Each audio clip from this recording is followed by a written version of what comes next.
Good evening po sa bawat isa na naririto at good evening po sa ating Panginoon. Ngayon po ang ating title is The Bread That Never Fails. Short recap po muna tayo about our past topic. It's about the tabernacle. As we can see, lahat ng parts ng tabernacle is nakikita natin sa ating monitor. The bronze altar na sumisimbolo sa pag-aalay natin sa Panginoon and pag-aalay ni Jesus sa kanyang buhay para sa atin na nung sa panahon ni Moises is nag-aalay sila ng walang kapintasang abing pero nung si Jesus is isang beses niya lang itong ginawa at hanggang ngayon is useful siya sa ating mga Christian at sa mga tumatanggap pa kay Jesus. And the golden lampstand na sumisimbolo para sa liwanag ng bawat Kristiyano at bawat nananampalataya ng ating Panginoon. But ang ating topic today is about this the table of showbread. But bakit may table of showbread sa tabernacle? Ano bang function niya at ano ang sinisimbolize na as a Christian sa atin? Ang function ng table of showbread is represented the God's provision and God's presence in His people. Then third is it provided food for the priest. Yes po, nung time of Moses is kinakain po ng mga priest ang 12 breads na yan kasi dito sa part po siya ng pagsaserve nila kay Lord and kinakain po nila ang 12 loaves of bread na yan every Sabbath. Sabbath is the day of pagsamba sa ating Panginoon. And fourth is, it reminded Israel that all 12 tribes belonging to God. Ano po yun? Sino pong nakakaalam sa 12 tribes of Israel? So, ito po ang 12 tribes of Israel. First is Reuben, Simon, Levi, Judah. Judah is saan nanggaling si King David and Jesus. Then Judah, Dan, Naphtali, Gad, Asher, Issachar, Zebulun, Joseph, and last is Benjamin.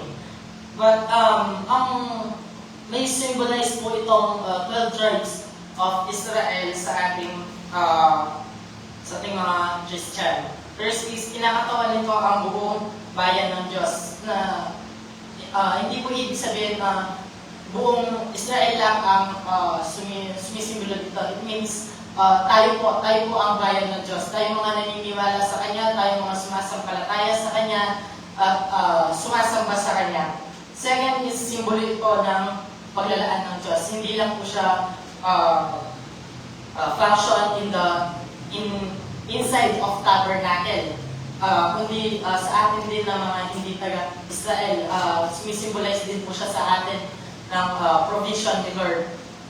Third is simbolo ng pagkikipagrelasyon sa Diyos. Pero paano napasok ang pagkikipag-relationship natin kay God dito sa 12 tribes of Israel? Ang sabi po sa John 6:35, I am the bread of life. Whoever comes to me shall never hunger, and whoever believes in me shall never thirst.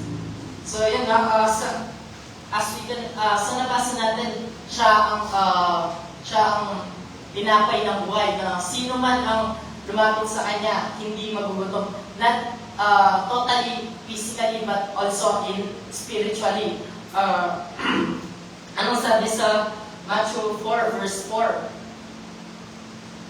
Sabi, man shall not live on bread alone, but on every word that comes from the mouth of God. Hindi hindi lang physically ang pinapakain natin, kundi spiritually, kailangan din natin siyang pakainin. Sa anong paraan? Sa paraan ng pagbabasa ng Bible, sa pag-praise, prayer, basta sa kahit anong paraan kung paano natin nakakausap ang Panginoon. Basta napapakain natin siya. Ito, kasi kahit na kumain ka ng 3 times a day or more than for our physical, as a Christian, if di mo mapapakain ang spiritual mo, is para ka pa rin yung lalambot. Lalo na if you are a baby Christian, sabi nga ng mas nakakarami. And sino pong nakakaalala sa kwento na to? Ang 5 breads and 2 fish. Ang sabi po sa John 6, verse 5 to 7, and if nababasa niyo po, babasahin para sa inyo. Verse 5 is, nang tumingin si Jesus at makita ang napakaraming tao, lumalapit sa kanya, sinabi niya kay Felipe, saan tayo bibili ng tinapay upang makakain ang mga taong ito? Sinabi po ito, verse 6, sinabi ito ni Jesus upang subukin siya sapagkat alam niya kung ano ang kanyang gagawin. Ang sinusubok po dito ni Jesus Christ is si Felipe. If mag-pray ba siya if may faith of provision ba si Felipe sa Panginoon. Pero ang sabi sa verse 7, sinagot siya ni Felipe, hindi magkakasya sa kanila ang tinapay na nagkakahalaga ng 200 denaryo upang ang bawat isa sa kanila ay makatikim ng kaunti. Kahit na alam na ni Jesus na walang pag-asa si Felipe sa Panginoon. Kasi sabi niya dito, hindi magkakasya. Magandang sana sinabi ni Felipe dito is, hiling muna tayo sa Panginoon, kay Lord, gano'n, di po ba? Pero ang sinabi niya, hindi magkakasya, nawalan po siya agad ng pag-asa. Parang tayo lang po ito, si Felipe. Sometimes, nawawalan tayo ng pag-asa. Lalo na pagka mga sunod-sunod ang bayarin, school, bills, lalo na sa school, sa mga students po na nandito, pagka nakakapos sa pera ang ating mga parents, na hihirapan po tayong mag-isip ng paraan. Pero, what if, huwag natin tularan si Felipe, ang mas magandang gawin natin, pray before panic ang gawin natin. Mas unahin natin lumapit sa Diyos kaysa matalanta at magpanik. Kasi wala namang magagawa ang panic at saka pagkatarantaan sa ating sarili if ganun lang tayo. Kaya mas maganda mag-pray ka, and then mas maganda if habang nag-pray ka, gumagawa tayo ng paraan para makahanap ng paraan para masolve yung problem natin.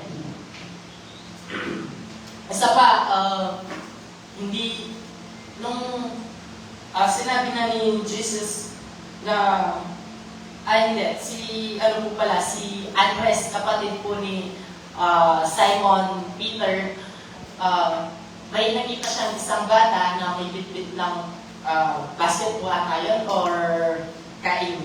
Hindi ko po, I'm not sure po, pero sabi niya may isang bata na naririto at may dalang 5 tinapay at 2 isda. Nang ibigay po ito kay Jesus Christ, ipinagpasalamat po ito ni Jesus Christ. Then, napakain po nila ang 5,000 people na nandoon na nakikinig sa kanya habang po siya ay nagsasalita.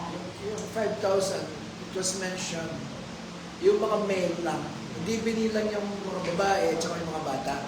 So, Bible scholars are telling us, siguro kung mga 5,000 din yung mga babae at may mga bata pa.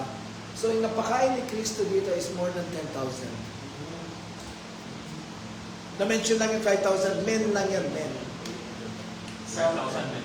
if men lang po yun, then nabasa ko po sa story na to, may nagsobra pa sa mga tinapay na ito. 12 kaing, Yes po. 12 tiklis. So yun ang nagagawa ng paglapit natin kay Jesus. Hindi lang sakto ang ibibigay niya, kundi sobra pa tulad ng ginawa ni Jesus Christ. Lumapit siya kay Lord, hindi lang sobra sa 5,000 yun, if meal lang yun, hindi niya lang pinasakto, kundi pinasobra niya pa. Unlike kay Felipe, hindi nawalan siya agad ng pag-asa. Sabi niya, hindi magkakasya. Then may isang story So, po. ang sinasabi lang doon, if we will just put our trust in God, hindi lang yung pangangailangan na natin ang kanyang ibibigay. More than what we need, more than what we ask for, kaya niyang ibigay. Yun ang ibig sabihin sa yung sinabi niyang sumobra pa ng 12 kain yung napakain niya. Yun po. Nakarelate din po ako doon, sabi ko kasi ni Pastor, more than what in our need. More than we ask for. More than we ask for. More than we ask for. Then, nakarelate po kasi ako, why ginagawa ko po itong message is, as a student, hindi ko po siyang i-balance like kay Sister Genesis po. Hindi ko inayaan yung pressure yung pumasok sa akin. Bakit? Sabi nga, before ko gawin ito, aminin ko po, nagkaroon po ako ng doubt. Nag-ako ko sa sarili ko, matatapos ko kaya siya before mag-Saturday, before Friday, gano'n. Kasi ang plan ko is Friday, aaralin ko na siya ng buo.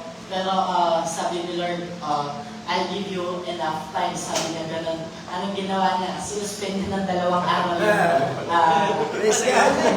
Opo, sinuspend niya po ng 2 araw yung klase namin.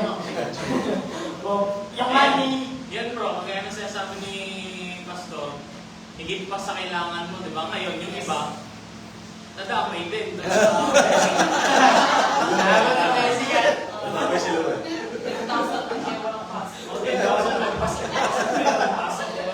Then, yung Monday, binigyan na lang ako ng enough time kasi dahil hindi tumitigil yung pag-ulan nun. Sabi ng teacher namin, pwede kayong pumasok, nasa sa inyo yung decision, sabi ko gano'n. Then, sabi ko, pasok ako kasi baka may gagawin, lalo na class president ako, sabi ko gano'n.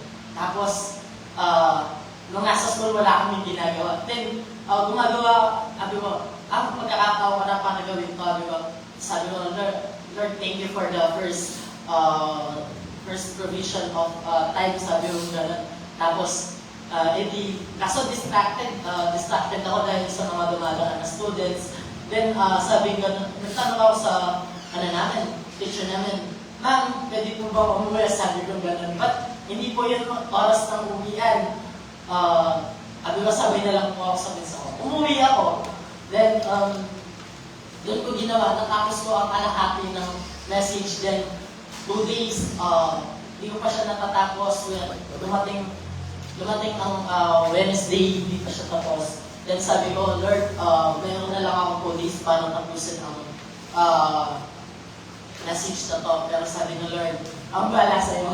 Sabi niya, sinuspend niya ng 2 araw. Habang ang iba masaya na nagsasaya dahil suspend ang klase, ako ginagawa ko ang message. Magpapasalamat ako kay Lord kasi provide niya yung time, araw na need ko para tapusin ito at may bayad ko po sa inyo. Then may nakita po akong isang story. Sabi, may isang mahirap na pamilya na halos wala nang makain. Isang umaga po is nakita ng ina sa kanilang, isang umaga po is nakita ng kanilang ina na isang pinapay na lang po ang meron sa kanilang pagkailan. Then, hinati niya po ito para sa kanilang buong pamilya, sa kanyang anak, sa kanyang asawa, at para sa kanya. Then, kahit na ganun po, hindi po sila nakalimutan na pasalamatan ng Panginoon. Hindi po nila nakalimutan pasalamatan ng Panginoon. After that, ng prayer, sabi nila, nagtitiwala kami sa iyo after po nilang sabihin na nagtitiwala kami sa iyo, Panginoon, habang kumakain sila, may pumatok sa kanilang pintuan. Ang pumatok po sa kanila is kapitbahay po nila. Yung kapitbahay po nila is nagdadala ng bigas, mga prutas, at saka tinapay. Grocery, ganun. Kumbaga. Then, hindi po alam ng kapitbahay yung sitwasyon ng pamilyang yun kung anong kalagayan nila, if may nakakain pa po ba sila or what. Then, sabi po ng kapitbahay nila, pakiramdam po nais ng Diyos na ibigay ko ito sa inyo. Ano pong meaning nito? Sa atin po, minsan, kahit na hindi natin alam, kahit na mahirap yung bigla ang pagdating ng blessing, andyan dyan. Yung minsan pagka may need kang bayaran, tapos pag naglilinis ka lang pala, andyan lang pala yung pambayad na hinihintay mo, pinaglilinis ka lang pala ni Lord ng kwarto mo, di ba? Then, kailangan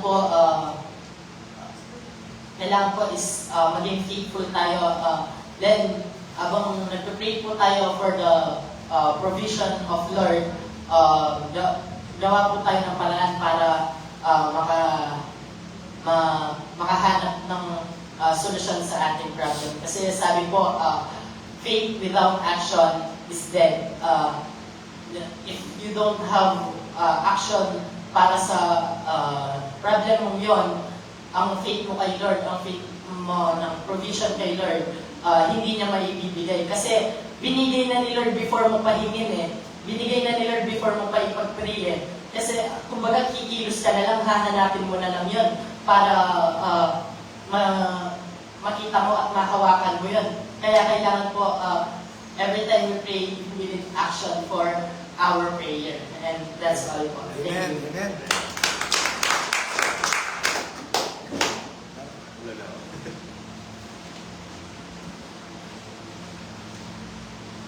Kita nakita ang outreach ka niya.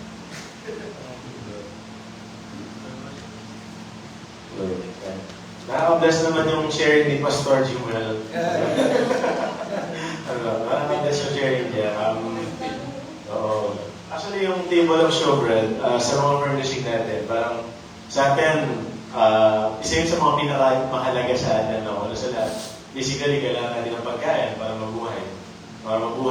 Pangalawa, yung sa other side, yung sa spirit side, yung sa verse na sinare nga na kanina, parang pinakala mo ba? Ito. Man shall not live on bread alone, but on every word that comes from the mouth of God. Yung isang side ng provision, alam natin yan. Kailangan kasi natin yung blessing ni Lord. Kailangan natin yung provision niya ng pagkain. Literally, pagkain, tinapay, table of showbread. Pero pagdating sa Matthew 4:4, meron siyang ibang kahulugan. Sa spiritually, ang ibig sabihin ng bread, when it comes to the word of the Lord, is yung word niya. Hindi po ba? Kaya hindi natin kayang mabuhay using food alone. Kung pagkain lang ang pag-usapan na pagkain physical, hindi siya sasapat sa atin. Kailangan natin ang word niya. And that is the bread of life, which is Jesus. Man shall not live on bread alone, but on every word that comes from the mouth of God. Kung gaano kahalaga sa atin ang kumain ng pagkain physical, ganoon din yung kahalaga para sa atin ang mag-consume ng pagkain spiritual na ginagawa po natin ngayon sa ating Bible study, sa ating Sunday service, sa ating pagsaserve kay Lord. That's part of the bread that comes from God.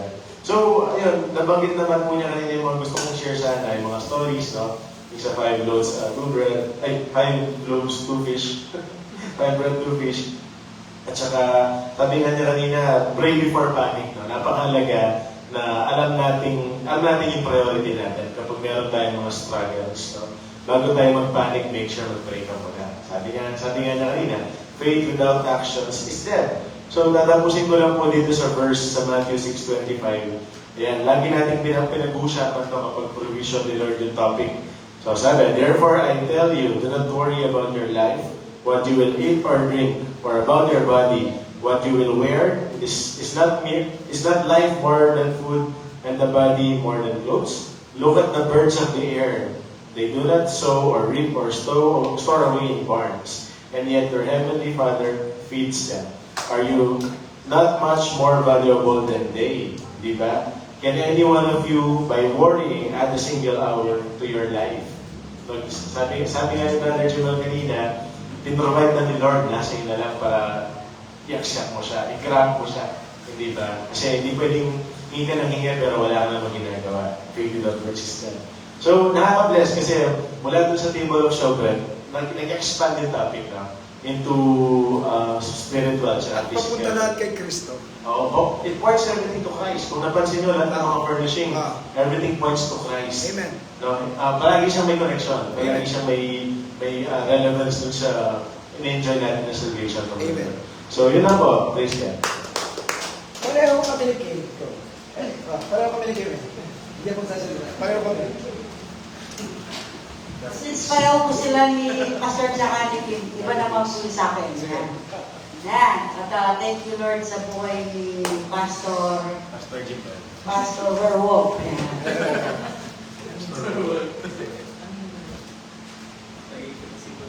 Christian ka. Werewolf Christian ka. Well, you have a calling. Yan, kapatid. Share kaya kay Jeremiah. Sinasabi dito, sa verse 5, before I formed you in the womb, I knew you. Sabi dito. So, isipan natin, bata pa si Jeremiah dito. Pero dumating yung salita ng Diyos, ito yung bumungad sa kanya, sabi niya, before I formed you, the whom I knew you, before you were born, I set you apart. I appointed you as a prophet to the nation. So, hindi nagkataon, kahit si Brother KP, pinanganak siya through Pastor Dan and Sister Rex. Hindi nagkataon bakit na pinanganak kay Sister Marisa. So, kaya nabuksa ito tabernacle natin dahil kay Pastor Kim. Diba? Hanggang na ngayon. Ayan. Kapag ganito yung panawagan ng Diyos, is precisely, ika nga. Hindi ito aksidente. Hindi ito aksidente, bakit tayo nakikinig sa devotion? Ayan, sa mensahe ng Bible study today. Hindi yan aksidente. Bakit tayo nabubuhay? Bakit nabuhay ko sa sinupupunan ko si David? Bakit nabuhay sa sinupupunan ko si Ruel? Kasi may plano si Lord. May pinapagawa sa atin si Lord. Yung tabernacle, ang ganda na kaya matatapos. Amen. So ito yung mundo na meron tayong misyon. Ito yun nga, yung ginagawa na nila. Di ba na-apply nyo na yung mission nyo? Yung matapos ka sa tabernacle. At susunod natin yung end times na. Siluin mo na. Sa end times ako doon magsasalita. Siluin mo na. So what's the purpose? Anong plan ni Lord para sa inyo, di ba? The fact that you are in this world means that God has planned for you and God has a calling para sa iyo, kapatid. Yan. Sabi nga ni Pastor kanina, ay, ating Yung future. future, di ba? Kasi nga, Kristiyano ka, you have a call. Sabi nga ni Brother Pinti kanina, sabi, hindi tayo kailangan magpanik. Kasi yung bread binigay, literally, hindi tayo marano. God's provider. Spiritually, hindi tayo nahuhaw, lagi tayo busog sa pang-spiritual like this. Lagi tayo kumakain, lagi tayo umiinom. Yung mga Sunday school teachers ko, lagi nilang pinapakain. Hindi pwede yan na walang kakain na hindi ka mag-meeting. Pinapakain ko yan na literal na level. Pinapakain ko yung spiritual na pang-spirito ng bread of life. Just thank you, Lord. Anyapin, di ba dito? Ang leader hindi sumasabay sa panic, sabi nga ni Brother Kitty. Ang leader sumasabay sa pangako ni Kristo today. Ayan. So thank you, Brother Werewolf, Pastor Werewolf, sa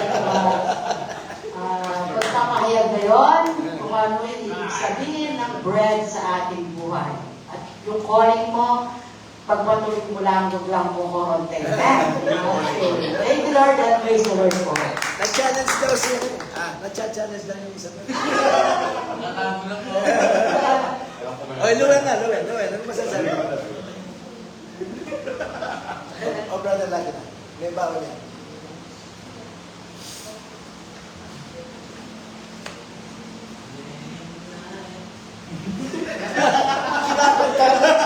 Kinakantahan lang tayo. Yan.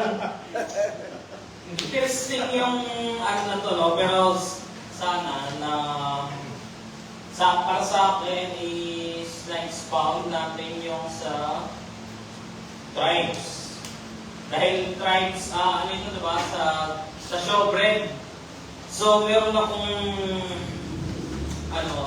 question tingin ko, dahil hindi nasama sa slides ni Brother Gilbert. So, niisip ko kasi, sabi sa Revelation, merong 144,000 list ng tao na magkakaroon ng seal ni Lord, no? Yun na yung sa pinag-uusapan namin yung banda na kanina, yung mga sa 666 sa seal of God, no? Ngayon, yung 144,000 na yun is galing sa 12 tribes ng Israel. So, ano sabi? 12,000 each in every tribe, kaya 144,000. Times 12. Times 12. Times 12. 12,000 times 12. Kaya naging 144. Yun, kaya yun, medyo malawak pa siya, no? Kasi kung isipin natin, pag sinabi kasi 12 tribes of Israel, hanggang ngayon ba within Israel pa rin ba yung tribes na yun? Siyempre, may mga migration na nangyari. Yung mga nakatira dati sa Israel, pumunta na may malugar, di ba? Sila dyan nga, nung nasulat nila nung nagbigay ng revelation si Lord, dyan hindi naman na siya nasa Israel eh. Di ba? Nung nabigyan siya ng revelation. So, yun yung question sa akin dito sa part ko. Halimbawa ako, anong tribe ba ako kabilang? Di ba? Sa Israel. So, by the grace of God, naging 12 tribes of earth na siya o 12 tribes of Israel pa rin. Siyempre, yun yung mga part na ako mismo hindi ko rin alam, pero yun siguro baka masagot na ni Brother Nan bukas, no? Hindi, actually pwede ko sagutin yung sabi mo kung saan ka nabibilang dyan. I think being a servant of the Lord sa ating panahon, namana natin yung number 3 eh, yung Levi. Kasi, I think in Numbers, or I'm not sure, sinabi ng Diyos, ang lahat ng ito, 11 of you, 11 tribes will have inheritance. Nagkaroon sila ng mana, malalaking lupain, lahat-lahat, except for Levi. Diba? Kung ikaw, marami kayong magkakapatid, at sinabi ng iyong tatay, sa lahat ng magkakapatid, ikaw lang ang walang mamanahin. Diba? Magbuhumentado tayo, diba? But not Levi. Kasi, ang sinabi ni Lord sa kanila, but I am your inheritance. Ako ang inyong mana. Kasi, ang ipinamana ni Kristo, ni Lord God, sa mga Levites, sila yung pinamanahan, pinag-manage niya ng kanyang, kung ano yung inumpisahan niya sa mundo. So, siguro nakaka-relate tayo dito na in our time, tayo ngayon ang modern Levites. Kasi tayo yung ipinamana, nagmana sa mundo na kung kanino ipinamamahala ni Lord yung kanyang congregation, yung kanyang pag-expand ng kanyang mission sa lupa. So, siguro dito tayo sa number 3. No, yun, actually may sense siya kasi yun nga, nakikita naman talaga lahat po yung sa Bible, di ba? So, maaaring Levi talaga yung naging tribe ng outside ng sa Israel po, di ba? So, spiritually, Levi. Pero, yun, sa sinasabi ni Pastor, parehas nung sa Providencial, no? Nag-hormentado po yung anak niya na nag-stay lang doon sa side ng tatay niya. Bakit ako? The other brother. Yung anak na hindi lumayas, no? Bakit ako? Hindi niyo nga po ganito, hindi niyo ako binigyan ng ganyan. Pero, yun yung nakaka-amaze lang yung connection niya, no? Na yung representation din ng anak na yun is tayo na minsan tumitingin tayo sa palaging binibless ng Lord, pero kung ano pag may-ari ng Diyos, yun din ang Oo, di ba sabi nung ama doon you were with me all the time. Ano pang kailangan kung mong ibigay sa'yo? Kung ano nasa akin, sa iyo din. So, ba't ka magseselo sa kapatid mo na ngayon lang nabuhay, noon ay namatay at muling nabuhay? Yun, kaya related din sa Levi. Yun, nabanggit ko lang kasi very specific po nung kagaya nyo sa Revelation nga talaga nagbigay ng number 144,000 sa dami ng tao ngayon. Diba? Kaya makapaisip ka rin talaga minsan saan ka dun sa 144,000 very limited na. Pag-aaralan natin yung bro. Pag-aaralan natin. Kasi parang napaka-imposible naman na 144,000 na. Oo nga po sa dami ng tao po. Pag-aaralan natin yun. Pag-aaralan natin. More time to research pa. Oo nga. More time to. Tapos yung sabi ni Brother Kim kanina, no? May rin siya, may ibang related siya sa ibang part ng Bible, no? Na yung therefore I tell you, do not worry about your life, what you eat, you will eat or drink. Tapos bakit yung mga ibon daw, di ba? Pinaprovide naman ni Lord ng pagkain nila, hindi naman sila nag-aalala. So anong sample nun? Ang sample nun is yung sa Exodus, kung natatandaan po natin, rinay ng mga Israelites na nagbabagsak ng mana araw-araw si Lord. Tapos inimbak nila overnight. Pag-isip namin ng bukasan, may uod, saka may sira na yung mana na inimbak nila, no? So, bali, yung verse na sinasabi ni Brother Kim kanina, kasama yun doon kasi bakit sila nag-iimbak ng mana? Ikinabukasan, meron naman yun ulit. Yun ang inaano ni Lord na hindi nyo kailangan mag-ipon ng pinapahirapan nyo yung sarili nyo kasi mag-iipon tapos kinabukasan, nabulok lang doon, nagsayang lang sila ng energy nila. Yung trust din sa Lord na ay, baka wala nang dumating bukas mag-iipon na ako ngayon, di ba? So, papakita lang ni Lord doon na nabulok man yun yung sa mana na tinago nila, di ba? Pero provide pa rin sila ni Lord, kaya bukasan meron pa rin. So kasama yun dun sa verse na binanggit ni Brother Kim kanina. So yun lang yung ano ko.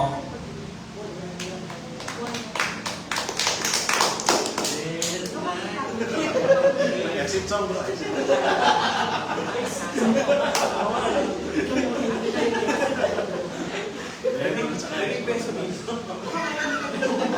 Baka. Intro sa extra. Wala naman sila. Siyempre, sisisiraan. May bawal yun.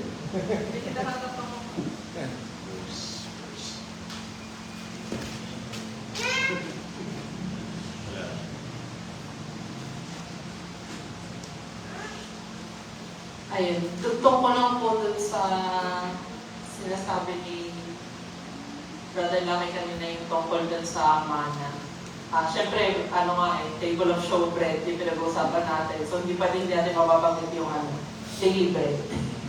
Diba sabi po dun sa the Lord's Prayer, give us this day our daily bread. So, hindi natin pinagdadasal yung for tomorrow, yung our weekly or our monthly or daily bread. Pang-araw-araw lang, yung sapat na para sa atin. Dahil kinabukasan naman, yun yung sabi ni Brother Lucky. Kinabukasan naman, magpaprovide pa rin naman si Lord. So ganun dapat yung faith natin sa provision ni Lord na araw-araw magbibigay siya na sapat para sa ngayon na hindi natin kailangan alalahanin yung bukas. Tapos hindi ko po kasi kabisado yung verse, pero meron yan pong nabanggit sa Bible na hindi maganda yung sobra-sobra kang nagsisipag ngayon. Parang yung pagkakasabi pa nga is yung sobra-sobra mo pagtatrabaho dahil nag-worry ka para sa kinabukasan mo. Di ba sa panahon ngayon, tayo lagi natin may kita sa social media, yung grind, yung mga grit, yung si kangkong chips. Di ba? Kaya, na parang gine-glorify yung sobra-sobrang pagtatrabaho. Yun. Pero mali May siya. sinabi si Solomon dyan eh. Sabi niya, walang kabuluhan. Oo. Vanities of vanities. Yes. Meaningless. These are meaningless, sabi niya. Opo, yun. Na walang kwenta na pag-overtime tayo ngayon dahil iniisip natin sayang yung overtime pay. Pambayad din natin yan ng ganito, pambayad din natin yan ng ganyan. Magsobra ako mag-aaral ngayon dahil wala namang pasok. Mag-aaral na lang ako para sa susunod na linggo. Bakit? Araw-araw nga yung provision ni Lord. So, yun po, ang gusto kasi ni Lord sa atin yung attitude natin, although sinabi nga natin kanina na faith without works is dead. Ang gusto ni Lord na attitude natin sa pang-araw-araw nating pangangailangan is kung ano lang yung sapat lang din na pagtrabaho, sapat lang din na sipag, sapat lang na pananampalataya na magbibigay si Lord araw-araw. Yun lang. Sandali sis. Ay, Babasahin ko lang yung sa t-shirt, maganda eh. ay, ano po to? Christmas party. Nakuha ko sa Christmas party. I will fear no evil, for Jesus is with me. Psalms 22:4. Amen, amen. Amen.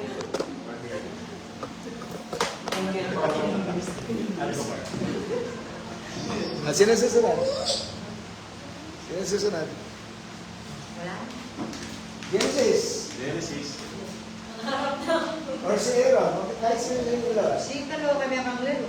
Ika. Pag may lelot, may magsasalita.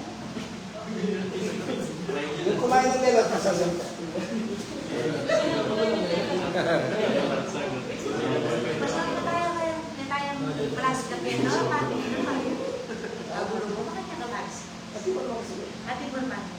Ano? Pero na.